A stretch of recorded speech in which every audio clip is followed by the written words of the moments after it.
How's it going, everyone? Jay here with LMR.com. In today's video, we will be going over the removal and installation of the rear upper well moldings for the 1987 to 1993 convertible Mustangs.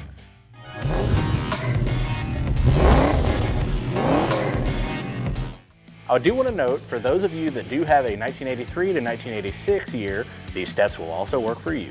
This molding runs around the rear of the convertible top from the door jamb area to the trunk hinge.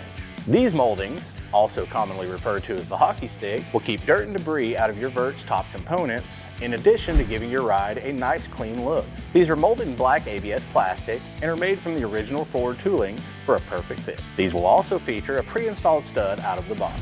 I would like to note any parts you see in this video to check out the description below for links on our additional parts for your Mustang convertible.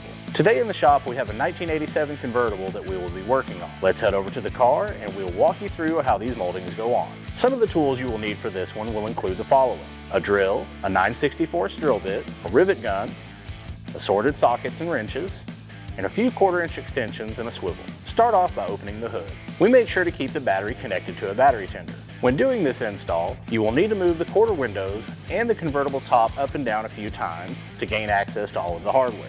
This is not 100% necessary, but we highly recommend it. Starting at the B-pillar cap seal, locate the first stud. I found that a few 1/4-inch extensions and a swivel work best to gain access to this nut.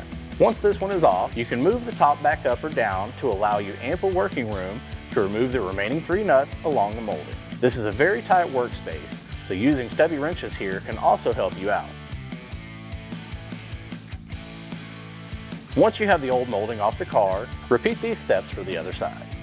You can take the time to inspect your lower moldings as well. If you need to replace these for any reason, make sure to check out the link in the description below. This is not a needed step, but we chose to go ahead and remove the center upper well molding and the hinge covers at this time. The center well molding will also be held in place just like the left and the right hand side.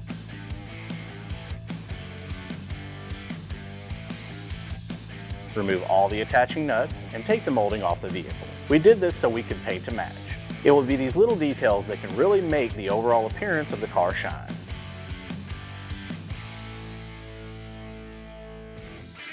Now we can prep these parts for paint. Remember to use a clean and well-ventilated work area when doing so. Go ahead and thoroughly clean all the moldings using a gray Scotch-Brite and a soapy water solution. Once you have these cleaned off thoroughly, dry these using a rag or compressed air. With a clean rag or towel, use some denatured alcohol and make sure to remove any remaining oil or grease from the surfaces. Now it is time to paint. Lay out your parts and give them a few even coats until you are pleased with the coverage. Allow 15 to 20 minutes of dry time between each of the coats. Now that the paint is dry, you can go ahead and get ready to reinstall the outer quarter belt weather strip back onto the molding. Remember, you can use your old weather strips, but we opted to replace ours since they have seen better days. If you plan on reusing the outer quarter belt weather strip, you will need a 9/64 drill bit and drill out the 3 retaining rivets holding the weather strip in place. After doing some initial dry fits with the weather strip, ensure that the notched area shown is facing the front of the molding. Because we're using new weather strips, we enlarged the holes slightly with a razor blade, which allowed the head of the rivets to pass through. Starting in the center of the weather strip, drill out the 9/64 hole. Once this is drilled, secure the rivet through the weather strip and the molding to hold it in place. Do the same for the other 2 holes and repeat these steps on the other side. Before installing the molding back onto the car, make sure that the vehicle is thoroughly cleaned. Reinstallation will be just like how the moldings came off. If you did remove the center molding, go back on with this first. Thread on all the attaching nuts and tighten these down. Now you can move to the driver's side next. Set the new molding in place and make sure they are fully seated to the lower molding.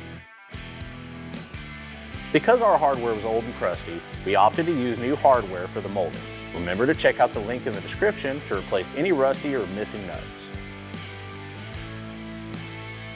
Start on the front edge and loosely tighten down the attaching nut. Take your time here and make sure you do not drop this nut off in the quarter window area. Work your way around each of the remaining 3 studs.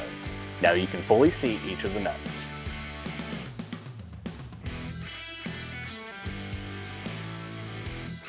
Do the same for the other side. Now you can reattach the hinge covers if you remove them. Look over your work and admire how much cleaner this area of your convertible looks. We hope this video has helped you, and we hope you have an understanding of how to install these upper well moldings on your Fox Convertible. Remember, these same steps can also be used for the 83 to 86 year ranges. The process is the same, but the molding design will be slightly different. Overall, this one should take you roughly about an afternoon to complete. If you like this video, make sure to give us a thumbs up. Subscribe to our channel if you have not already, and turn on notifications to keep you up to date with any new tech info we release. As always, make sure to keep it here with the real Mustang enthusiasts at LMR.com.